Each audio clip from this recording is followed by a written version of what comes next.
여러분이 학교를 가봤자, 나는 새벽에 학교를 가봤다. 아침 일찍 막 6시나 5시쯤에 새벽에 학교 가봤다. 그런 경험은 많이 없죠. 그죠?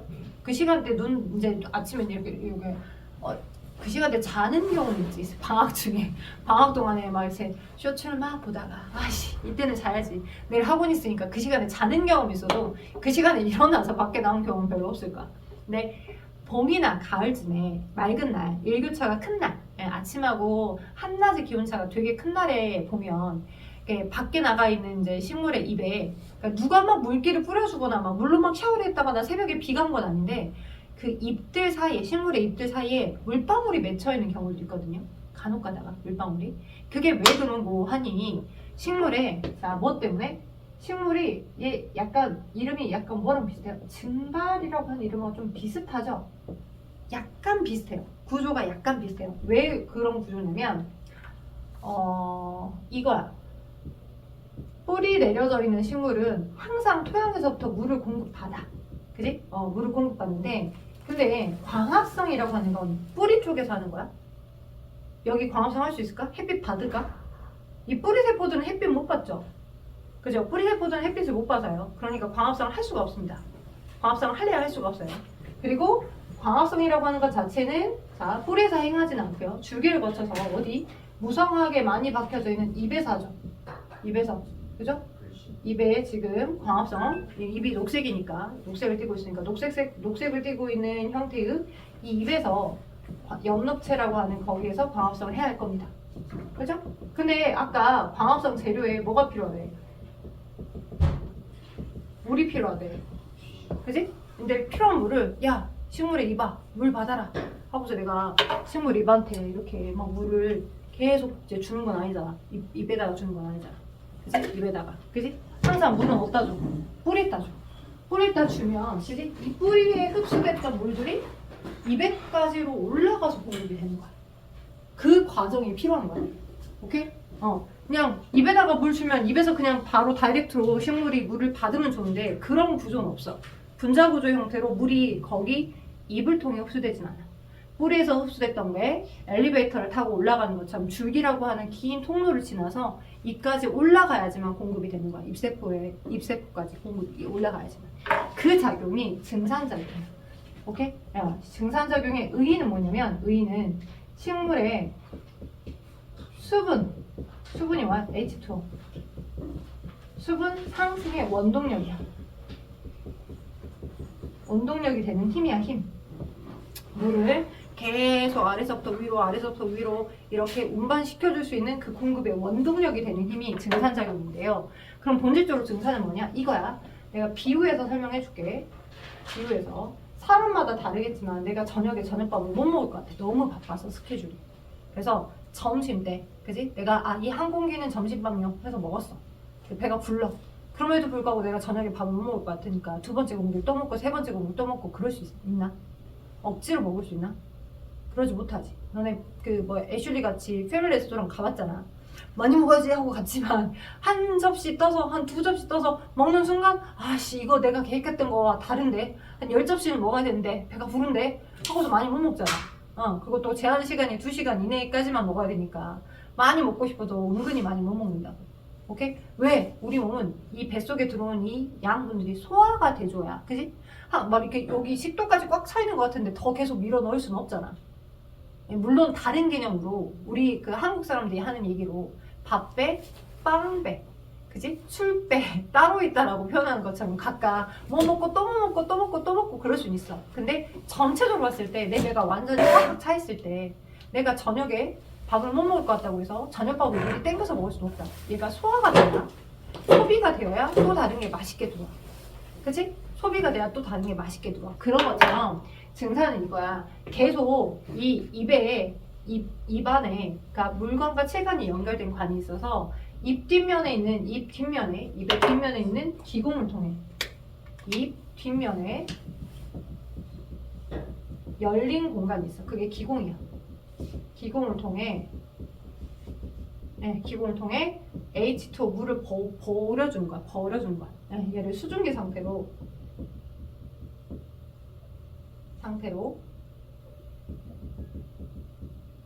보내는 현상, 보내는 작용. 이걸 증산작용을 한다고. 증산작용. 오케이? 도현아 뭘 한다고? 증산이 뭐라고? 기공을 통해서 수증기를 수증기 상태로 돕는. 맞아. 식물 체내에 있던 물을 수증기 상태로 계속 버려주는 거야. 소화가 되어야 계속 물을 뒤로 올리지. 그지? 버려줘야. 여러분이 똥을 싸야 또 맛있게 밥을 먹는 것처럼. 그지? 그러니까 계속 버려내줘야 어느 정도 물이 토양에서부터 계속 흡수가 될 수 있는데, 우리가 기억하셔야 되는 건 물관이에요. 물관. 그리고 여러분은 체관도 있어요. 물관과 체관 두 개가 있는데, 물관은 뭐냐? 물과 무기양분이 이동되는 통로야.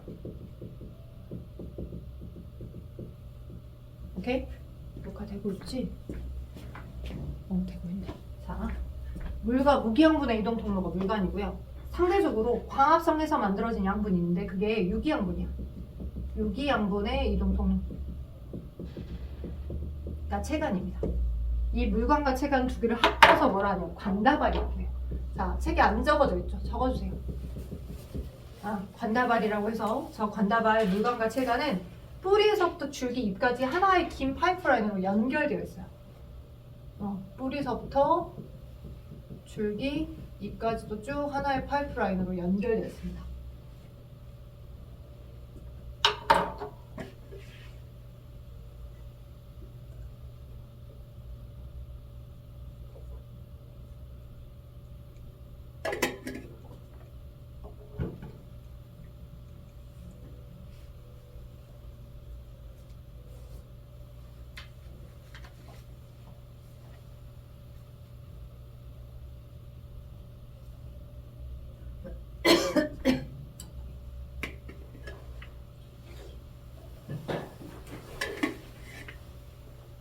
그리하여 어떻게 되냐, 토양 속에다가 내가 물을 줘. 그죠? 야, 잘 자라라 하고서 물을 줘. 그럼 물이 뿌리에 있는 뿌리세포를 통해서 뿌리 속에 존재하는 제일 안쪽에 있는 물관이 있어요. 뿌리 안쪽에, 바깥쪽보다 안쪽에 있어요. 그 안쪽 쪽 중심부에 존재하는 뿌리 물관에 물이 실려집니다. 오케이? 실려지고 난 다음에, 그리고 줄기에도 마찬가지 쭉 연결된 물관이 이렇게 있습니다. 그래요? 체관은 바깥쪽에 있어요. 체관은 바깥쪽, 물관보다 조금 더 보다 바깥쪽에 있고요. 물관보다 바깥쪽에 있어요. 오케이? 그래서 물이 여기에 실려지면, 그지? 여기 줄기에 있는 물관을 타고서 아래서부터 위로 계속 올라가는 거야. 오케이? 실려지면. 근데 이 올라갈 수 있는 힘이 이 물관에 물이 계속 차 있으면서, 물기둥이 끊어지지 않고 비어있지 않고 계속 차 있으면서 이 물관이 어디까지로도 연결되냐면, 줄기 물관이 입에 있는 인맥 알죠? 우리 쌍둥이 식물은 깻잎처럼 이렇게 인맥이 인맥이 막 이렇게 그물져 있고, 메뚜기 식물은 옥수처럼 이렇게 인맥이 막 평형맥이잖아. 이 일종의 인맥이 입에 존재하는 관다발이야. 이런 그물맥과 같은 인맥들이 입에 존재하는 관다발이야. 관다발이 물관과 체관의 모임을 관다발이라고 했었잖아. 그래서 입에도 저렇게 물관과 체관이 연결되어 있어서 요렇게 위에가 물관, 아래가 햇빛 받는 위쪽이 물관. 그러니까 입이 이렇게 있으면 햇빛을 받는 앞면 쪽에 물관이 있는 거고, 아래쪽에 지금 체관이 있는 부분이야. 그래서 얘를 단면을 이렇게 딱 잘라보게 되면 어떻게 되어 있냐. 자, 표피세포층이 있고, 입에 튀면 표피층이 있고, 광합성을 뒤지게 잘할 수 있는 엽록체를 엄청나게 많이 가지고 있는 울타리 조직들이 있고, 오케이? 약간 엉성하게 약간 배열되어 있는 해면 조직들이 있고, 오케이? 울타리 조직들이 있고, 해면 조직들이 있고,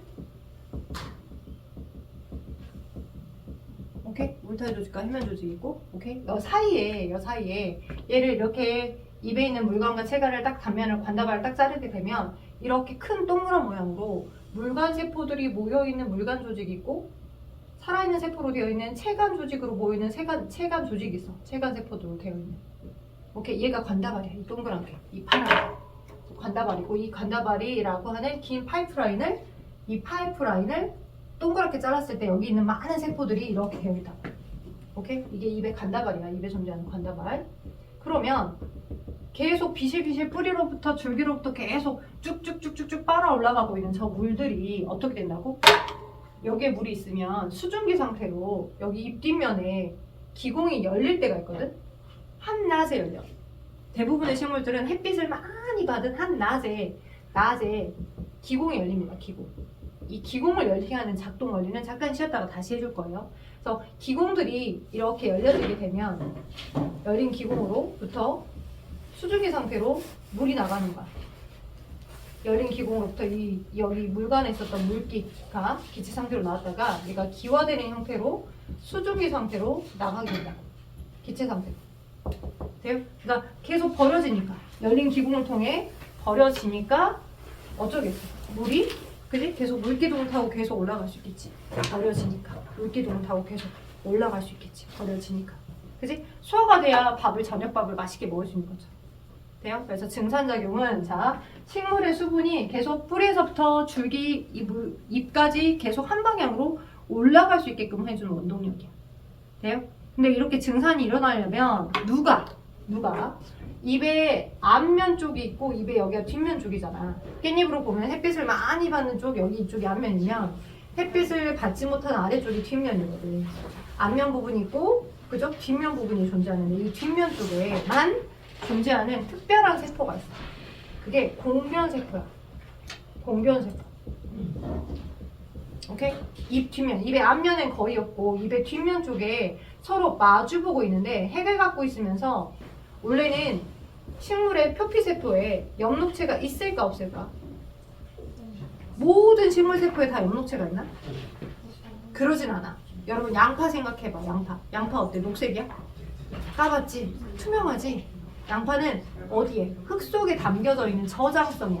뿌리 조직을 먹는 거야. 뿌리 안에 담겨져 있는 뿌리세포 부분에 그지? 흙에 담겨져 있기 때문에 얘네는 엽록체를 안 갖고 있어. 그래서 투명해. 그러니까 양파의 위에는 잎들이 열심히 광합성해서 만들어진 그 포도당 같은 양분을 양파라고 하는 거기다가 저장해놔서 우리가 먹는 거야.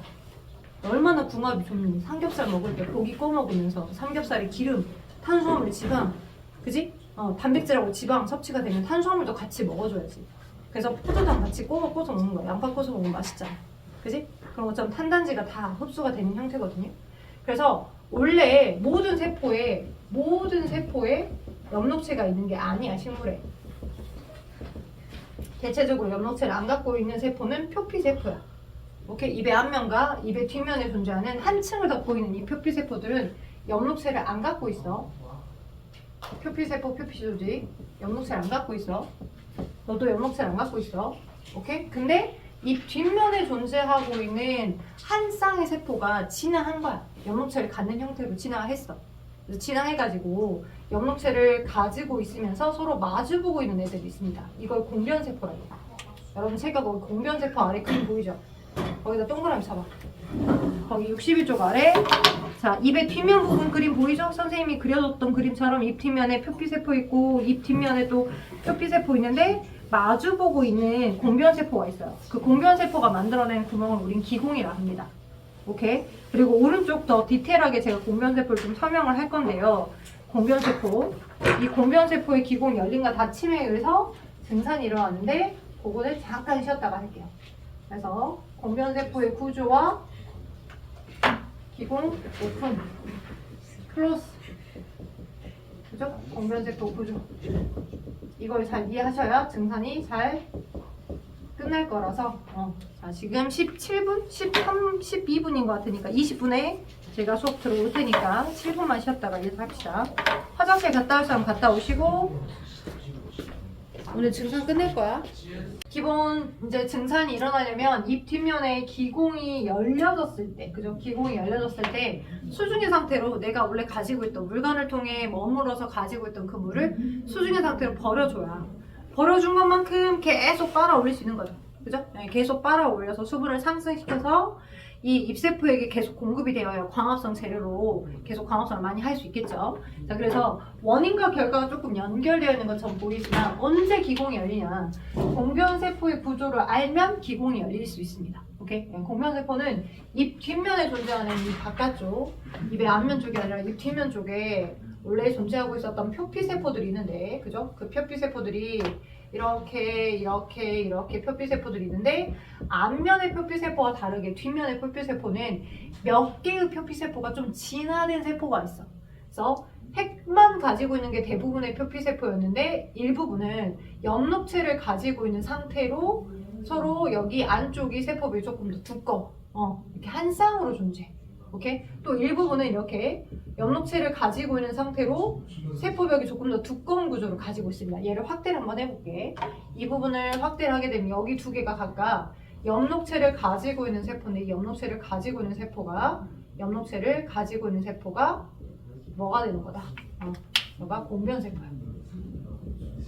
공변세포. 너도 엽록체를 가지고 있는 세포, 공변세포야. 오케이? 그리고 주변에 엽록체가 없는 세포는 그냥 일반 표피세포야. 그래서 그 부분을 확대해보면, 자, 얘는 세로로, 횡으로 잘라서 본 단면의 모습이면, 얘를 입 뒷면에 스카치 테이프를 딱 붙여서, 이렇게 보면, 여기 앞면 있고, 입 뒷면 있으면 여기 부분에 스카치 테이프를 딱 붙여가지고 이렇게 쭉 뜯어내게 되면, 주변에 표피세포들하고 공변세포가 있는 부분이 같이 뜯어지겠죠? 그래서 그걸 현미경으로 확대해서 본다라고 하면, 이런 모습이야. 어떻게 되느냐? 마주보고 있는 공변세포들은 서로 마주보고 있는데 여기서부터 여기가 공변세포야. 핵을 가지고 있고, 오케이? 그러면서 자, 뭐를? 엽록체를 가지고 있어. 오케이? 그리고 주변부에 있는 이 세포들은 핵만 있어. 핵만 있고 엽록체는 없어. 무슨 세포야? 당연히 주변부에 존재하는 표피세포겠지.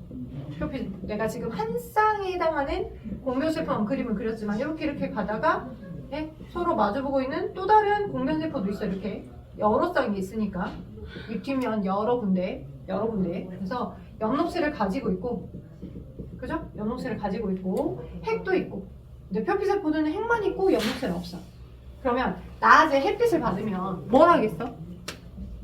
낮에 햇빛 받아.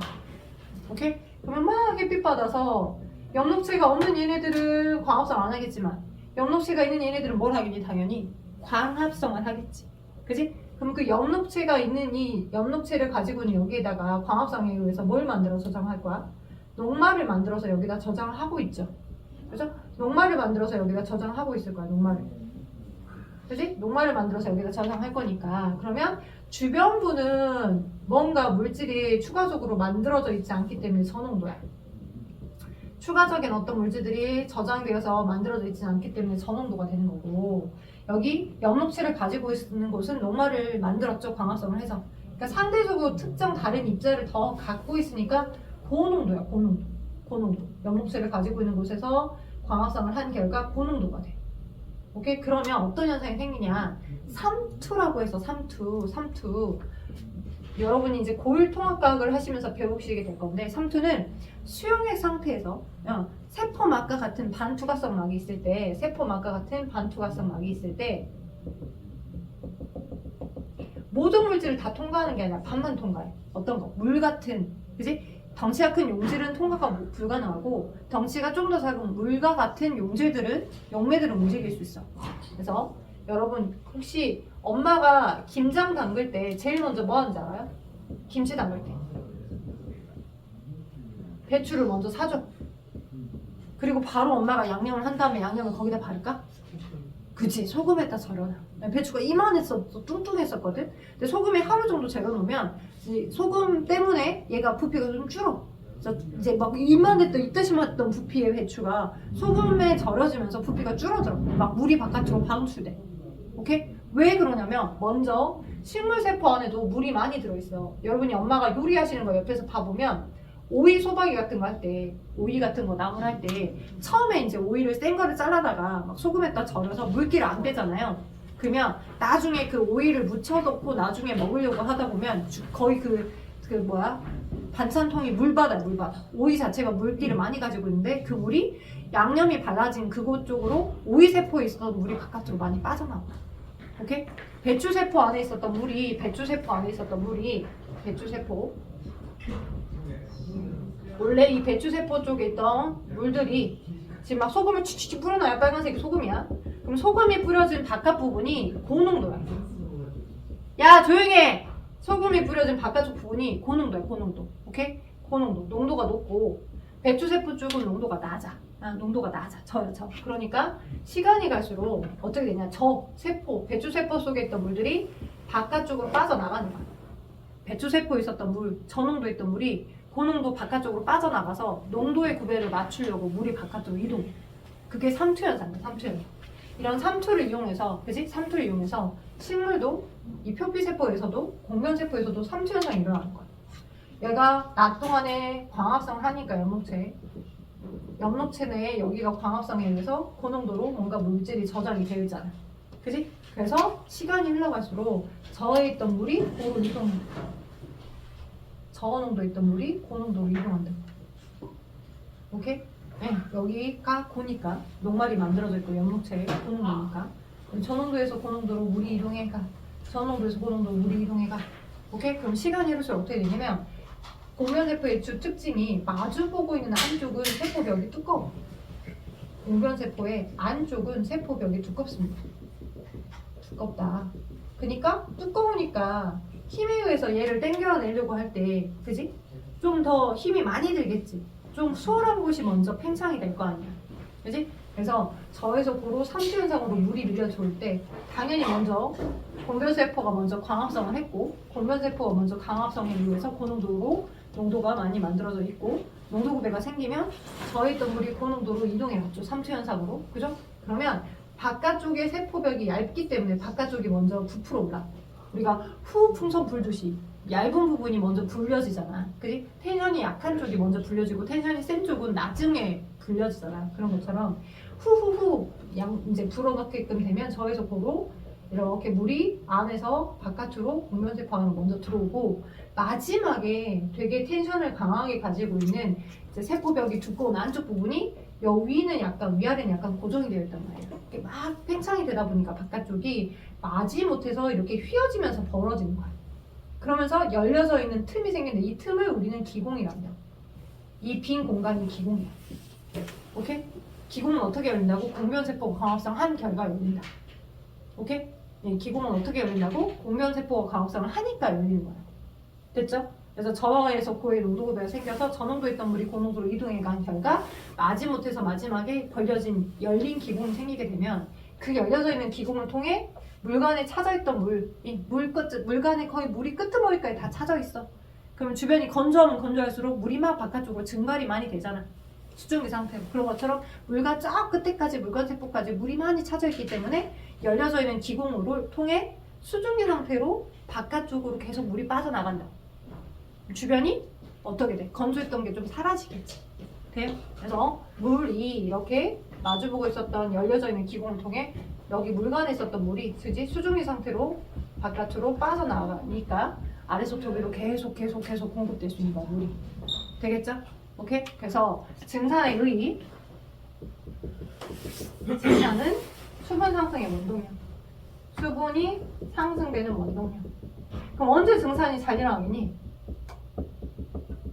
뭘 해야 기공이 열려? 누가? 공변세포 강합성해야 기공이 열리죠. 그죠? 이거 주변이 건조할수록, 그죠? 주변에 만약에 이 식물의 물기가, 이 주변에 만약에 수증기가 충분히 이렇게 바람에 의해서 흩날려서 공기가 희석되지 않고 고여있는 상태로 수증기가 많이 차있어. 그러면 주변에 수증기가 많이 차있을수록 더 안에 있던 물들이 빠져나갈 수 있을까? 우리 옷들이 잘 마르려면 주변이 막 흐리고 습한 날 그 젖어있던 빨래가 잘 마르나? 마른다라고 하는 건 여기 있던 물들이 분자운동을 통해서 다른 곳으로 날아가는 거야. 그럼 잘 날아갈 수 있는 구조여야 되잖아. 주변이 그 분자를 원해야 잘 날아가겠지. 그지? 근데 주변이 건조하면 건조할수록 여기 수분을 갖고 있는 것들이 날아가서 제거가 될 건데, 그래서 빨래가 잘 마를 건데, 주변이 습해. 주변 자체가 수증기가 많아. 그러면 증산이 잘 일어날까? 안 일어나. 오케이? 그래서 증산이 잘 일어날 조건은 식물의 증산이 잘 일어나는 조건. 뭐가? 광합성을 잘하는 조건과 똑같아. 햇빛이 좋을 때. 그지? 식물이 광합성을 해야 되니까. 그죠? 그다음 맑은 날. 그죠? 그리고 습하지 않고 건조한 날. 그죠? 그리고 식물 체내 자체적으로 원래 가지고 있는 식물 체내 수분량이 많을 때. 그죠? 수분이 많을수록 얘를 버려내려고 할 거니까. 식물체내 수분량이 높을 때 증산이 잘 일어날 거야. 그래서 증산이 실질적으로 저 조건에서 잘 일어나는지 그렇지 않은지를 알아보기 위해서 이런 실험을 해볼 수 있어. 어떻게? 자, 똑같은 잎을 가지고 있는 동일한 식물 종자를 눈금 실린더에 어느 정도까지 물을 담아두고, 물을 어느 정도까지 담아둘게. 오케이, 물을 어느 정도까지 담아두고 난 다음에 여기는 잎이 안 달려져 있는 가지만 있는 넣어줬어. 그죠? 그리고 여기는 똑같은 식물 종자인데 여기는 잎이 많이 달려있어. 이렇게 잎이 많이 달려있어. 오케이? 잎이 많이 달려있어. 오케이? 그리고 똑같은 식물 종자를 동일한 물만큼을 집어넣고 난 다음에 여기는 동일한 식물 종자인데 잎이 똑같은 개수만큼 달려있거든. 동일한 잎들이 달려있는 상태인데 얘를 이렇게 비닐봉지로 싸서 밀폐를 시켰어. 투명한 비닐봉지. 당연히 광합성을 할 수 있도록. 돼요? 그래서 3개로 전체를 했습니다. 그러면 우리가 기본적으로 생각할 때, 자, 식물이 증산을 해서 물을 많이 버리면 버릴 만큼, 그럼 어떻겠어? 뿌리에서부터 물을 더 받아들여서 계속 공급을 시키겠지. 그죠? 뿌리 거쳐, 줄기 거쳐, 잎까지도 버려준 것만큼 계속 또 충원을 할 거고, 버려준 것만큼 계속 충원을 할 거잖아. 그지? 그러면 여기는 지금 여기 이 부분이 물에 담겨져 있으니까 식물이 증산을 통해 물을 버려낸 것만큼, 수증기 상태로 물을 버려낸 것만큼 이 물이 아래서부터 위로 흡수돼서 또 계속 공급되는 거지, 이쪽까지. 그러면 여기 있는 물의 양이 어떻게 되겠어? 줄겠지? 그쵸? 그럴 거야. 줄 거야. 그래서 보시면 어떻게 판단할 수 있냐? 이 3개의 잎을 여기다가 꽂아놓고 실험을 설계하기 전에 자연 증발에 의해서 물이 감소되는 걸 막아주기 위해서 주변의 공기가 건조하면 건조할수록 식물 증산에 의해서만 물이 막 날아가는 게 아니라 주변에 우리 이제 막 건조하면 가습기 틀어놨다거나 아니면 물 놔둔다거나 젖은 수건을 걸어두면 또 그게 수건이 금방 마르는 이유가 주변이 건조할수록 자연적으로 물기를 받아들여서 그런 거잖아, 수증기를. 그걸 막아주기 위해서 약간의 기름을 한 방울씩 똑같이 떨어뜨려줘. 오케이? 기름을 떨어뜨려주는 이유는 이 물 위에 기름이 차단됨에 의해서 물이 자연적으로 증발되는 걸 막아주는 거야. 물의 자연 증발을 막기 위한 거야. 오로지 식물이 증산작용해서 빨아올린 물들의 양만 측정하기 위한 거야. 되겠어요? 도현이 되겠어요? 그래서 3개의 시험관 중에 이 눈금 실린더의 물의 양이 가장 많이 남아있는 것으로 추정되는 건 누굴까요? A, B, C 3개 시험관 중에 가장 많이 남아있는 거 누굴까? 어딜까? A. 증산을 안 한 거. 그쵸? 제일 많이 줄어든 건 누굴까? B. 제일 많이 줄어든 건 얘가 이렇게 주변이 오픈되어 있으니까 수증기들이 막 빠져나가도 막 희석돼서 바람에 의해서 날려서 희석되니까 여전히 건조하니까 계속 물을 더 빨아 올리고 싶어 하겠지. 그치? 제일 많이 남아있는 건 증산을 아예 안 한 거. A. 그죠? 그죠? 제일 적게 남아있는 건 증산을 많이 한 거. 그죠? 그 중간쯤이 얘겠지. 그죠? 근데 그럼 선생님 왜 C는 중간 정도밖에 물이 줄어들지 않았어요? 라고 물어본다라고 하면 여러분은 어떻게 답합니까? 주변에 증산을 처음에 초반에는 했어. 햇빛 받아서 주변에 증산을 처음에 초반에는 했어. 했는데 하다 보니까 밀폐되어 있죠. 밀폐되어 있는 상태에 여기에 공간이 어때? 습기로 가득 찰 거라고. 습하면 내가 주변이 습하니까 더 수증기를 받아들일 필요가 없는 거야. 지금 현재 이 공기 안에서. 그러니까 증산이 잘 안 일어나. 오케이? 주변이 습하면 자 제일 중요한 건 증산이 안 일어나는 조건은 습할수록 주변에 수증기가 많을수록은 주변 공기가 습할수록이야. 주변의 공기가 습할수록 증산이 잘 안 일어나. 그러니까 습하기 때문에 증산이 어느 정도 초반엔 일어나다가 밀폐가 되어 있는 공간에 수증기가 충분히 많이 차 있기 때문에 더 이상 증산이 안 일어나는 거야. 되겠어요? 오케이? 그래서 요 정도 중간쯤까지만 증산을 하다가 더 이상 안 하더라. 라고 보시면 되겠습니다. 그게 여러분 책에 61쪽 아래 나와 있는 거예요. 61쪽 아래 실험이 지금 비닐봉지로 씌워놓고 실험하는 경우에는 물방울이 맺히긴 했어. 오케이? 그 물방울이 수증기일 거야. 그게 수증기인지 이 물방울이 맺혀져 있는 것 안에 맺힌 얘가 수증기인지 아닌지를 확인하는 실험이야. 여러분 초등학교 때 배웠을걸? 얘가 이 생겨져 있는 이 물기의 성분이, 그지? 물의 액체의 종류는 여러 개가 있잖아. 알코올도 액체고요. 그죠? 물도 액체고요. 여러 다양한 종류의 액체들이 있을 수 있는데, 저 나와 있는 성분이 정확히 증산을 통해 버려진 물인지 아닌지를 확인할 수 있는 방법. 그러려면 뭐야? 여기 수증기를 확인하는 방법. 푸른색 염화 코발트 종이가 있어. 이 염화 코발트 종이를 이 지금 촉촉해져 있는 물기 있는 부분에다가 이렇게 갖다 대봐. 갖다 대봤을 때 얘가 붉어지면, 붉게 변하면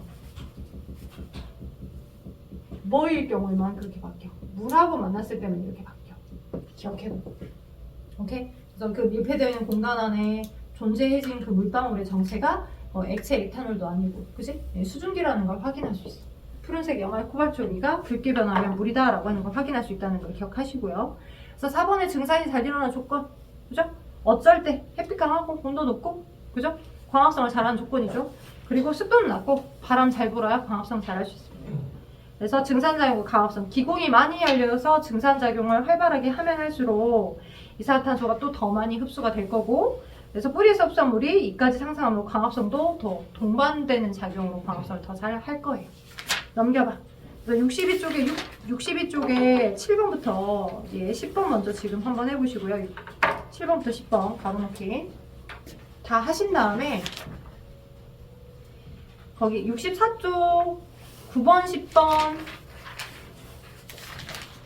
완성해보자.